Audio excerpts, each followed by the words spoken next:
Pozdravljeni! V vsaki vojni je nadzor nad mesti zelo pomemben, zaradi njihovega strateškega in simboličnega pomena. Ampak boji v mestih se vedno za napadalca spremenijo v hudo nočno moro. V nepredvidljivem mestnem okolju na napadalce čakajo zasede in pasti, kar privede do velikih vojaških izgub.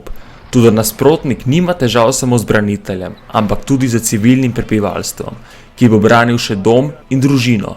Za vas sem izbral nekaj najhujših obleganj v sodobni zgodovini. Stalingrad. Bitka za Stalingrad se je začela poleti 1942 in je trajala vse do februarja 1943.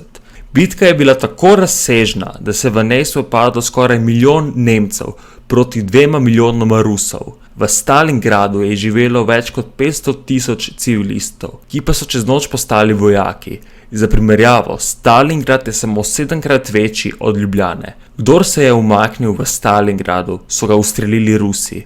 Velikokrat pa se je zgodilo tudi to, da so v napad poslali tudi vojake brez orožja, ki so bili zgolj kanonfuter. Na koncu je mnogo vojakov zmrznilo, saj je temperatura padla tudi pod -30 stopinj. Osvoboditev Varšave. Ko je Rdeča armada avgusta 1944 prišla vse do Varšave v okupirani Poljski, se je poljsko odporniško gibanje uprlo Nemcem. Prebivalci so postavili barikade in se bojevali z molotovkami in orožjem, ki pa so ga zajeli padlim Nemcem. Bitka je bila tako huda, da je sodelovalo tudi več kot 1000 otrok. Sovjetska zveza na žalost ni posredovala. Po 63 hudih dneh bojevanja so Nemci porušili Varšavo do tal. Umrlo je preko 15.000 Nemcev in več kot 150.000 poljskih upornikov.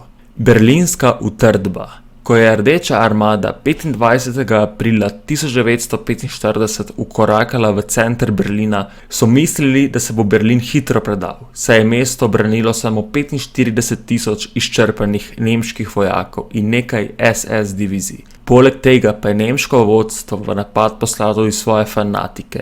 To so bili otroci, stari od 10 do 17 let. In starejše prebivalce stare med 50 in 65 let. Berlinske ruševine so spremenili v trdnjavo, Hitlerjeva mladina pa je zabila ruske tanke v zasedo, kjer so jih uničili s protiletalskim topom. V bitki za Berlin je umrlo preko 100.000 ruskih vojakov, uničenih pa je bilo tudi preko 2000 ruskih tankov. Afganistan. Decembra 1979 so sovjetske sile zavzele Afganistan v rekordnem času, ampak s tem še niso zmagale. Nov režim, ki je sicer imel sovjetsko podporo, ni znal vzdrževati mira v mestu. Zato so Rusi prevzeli tudi patruljiranje v mestih, vendar so ves čas padali v razne zasede. Kasneje pa je vse skupaj otežilo tudi to, da je veliko lokalnih vojakov raje prestopilo k mudžahedinov. Politiki, ki pa so bili naklonjeni Sovjetski zvezi, pa so umrli zaradi atentatov. Sarajevo. Ko so bosansko-srbske sile med leti 1992 in 1996 oblegale Sarajevo, so se obnašali, kot da za njih ne veljajo pravila in zakoni. Vsakodnevno so se težkim topništvom streljali na civiliste. Poleg tega pa so ostrostrelci vsakodnevno streljali na ljudi, ponavadi v noge ali roke. Ko so Srbi leta 1995 napadli mestno tržnico in je življenje izgubilo preko 50 civilistov, so Združeni narodi posredovali in začeli bombardirati Srbijo. S tem pa so Srbe prisilili, da so umaknili težko orožje. Obleganje Sarajeva velja za eno najdaljših obleganj. Prebivalci Sarajeva pa so skopali celo rov, da so prinašali hrano in strelivo.